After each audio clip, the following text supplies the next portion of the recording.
Today in the news we have Korea. Korea is a problem. People are talking about fighting once again in Korea. You know, I was in high school in 1950 when that war broke out, and we never left. I would say if we want to bring peace to Korea, it would come much faster if we just got out of Korea, came home and bring our troops home and let the Koreans solve their own problem.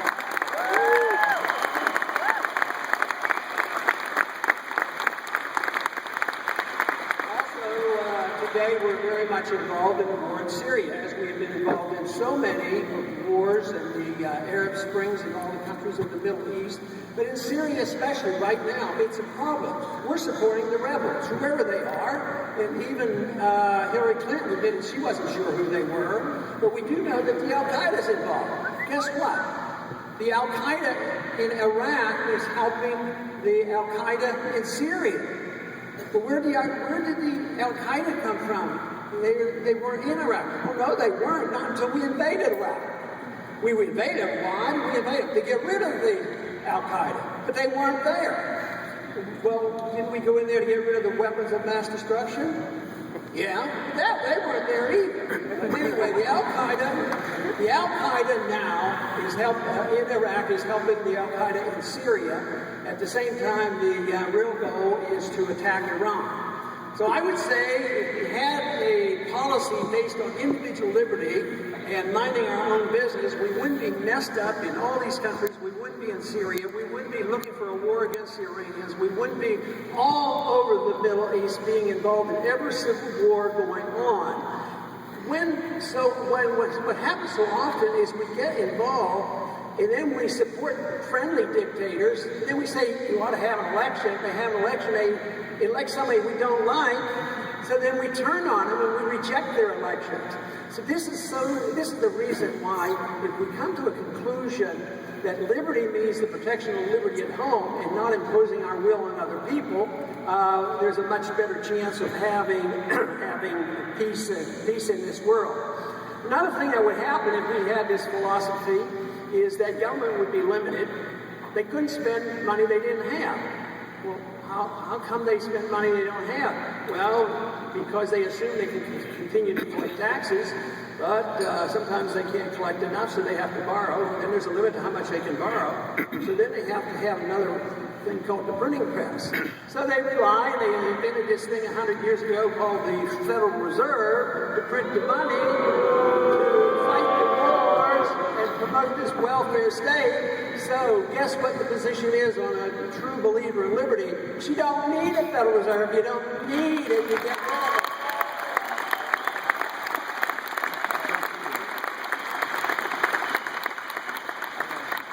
Because we wouldn't get in debt. What would happen is the Congress would try to buy your votes by giving you everything you want, but the debt would be run up, and then the interest rates would go up, and it would have to quit. This way, the game and the bubbles get prolonged until the agony becomes much worse when the correction has to come. But another thing that would happen if we believed and endorsed on this system, we wouldn't have a drug war going on. The drug war would end.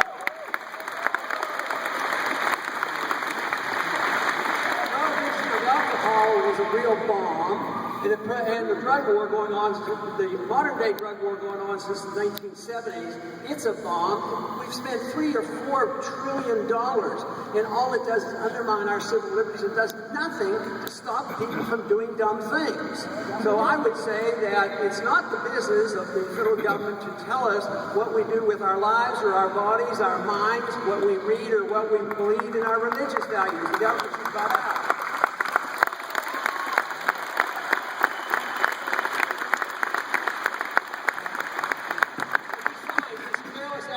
About the way we treat civil liberties, which comes a lot from the drug war and a lot from since 9/11, we end up with a Patriot Act. How could anybody have ever voted against the Patriot Act? That means you're not a patriotic person if you didn't vote for it. Well, I have to admit, I believe I am a patriot, as patriotic as anybody, but I voted against the Patriot Act.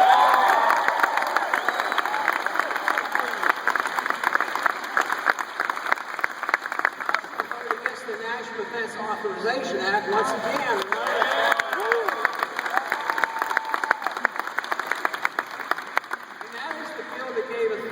to our federal government to arrest individuals who are suspects, not criminals, not charged with anything, and they include the definition of who they could arrest: anybody who's associated forces who look like they might be a terrorist. Believe me, that door is wide open and very dangerous, and lo and behold, after they passed that, then our president decided that he could have a hit list, a kill list, assassinating people, even American citizens.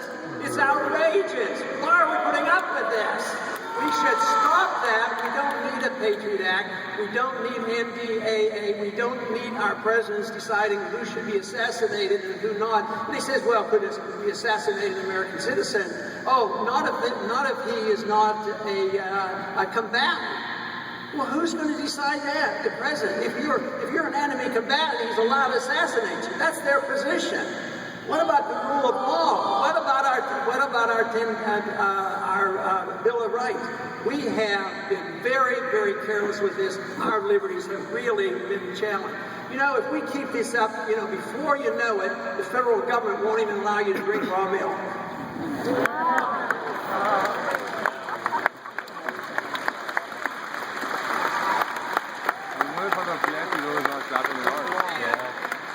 And before you know it, you won't even be allowed to raise hemp.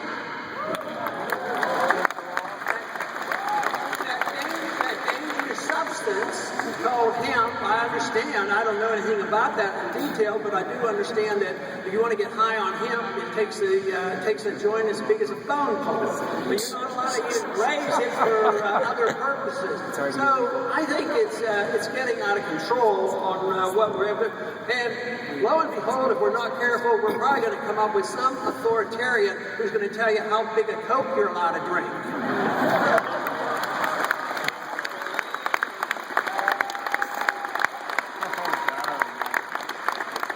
I'm for liberty. I'm for you making most of the decisions that affect your life.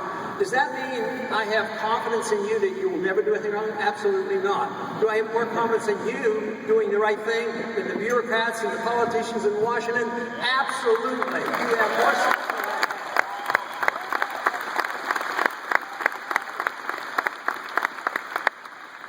And if we don't make this assumption, one thing is if a politician gets in and he wants to do this and regulate your life, when he or they or whoever's in charge makes a mistake, it affects every one of us.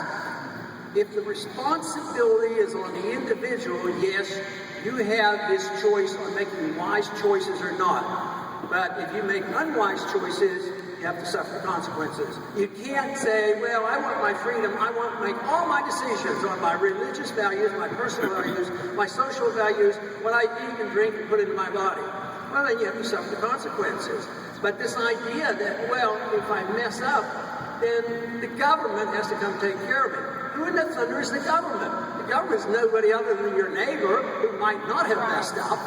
You know, and that philosophy was seen very clearly in the financial crisis in 2008 and 2009. There was great distortions. It's explainable through the monetary policy of the Federal Reserve. But the companies overreached, got into trouble, and went bankrupt. And everybody yelled and screamed, they're too big to fail, we have to deal with them. So the companies that failed got the bailouts, and the people who didn't fail had to pay the bills. That's not the way it's supposed to work. The people who were making the money during the bubble formation, if they mess up, they should suffer the consequences.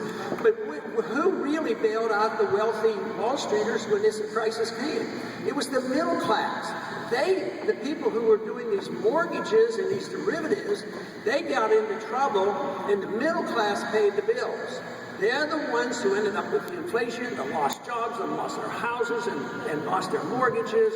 So it's a system. Once you give up on liberty and being responsible, the people who lobby and get control of Washington decide who's going to get the bailouts and who gets the benefits at the same time. This is why it's so much better to put more trust in oneself and in your own community than it is to put trust in the politicians. I had a member of Congress one day. I was sitting beside, we were having a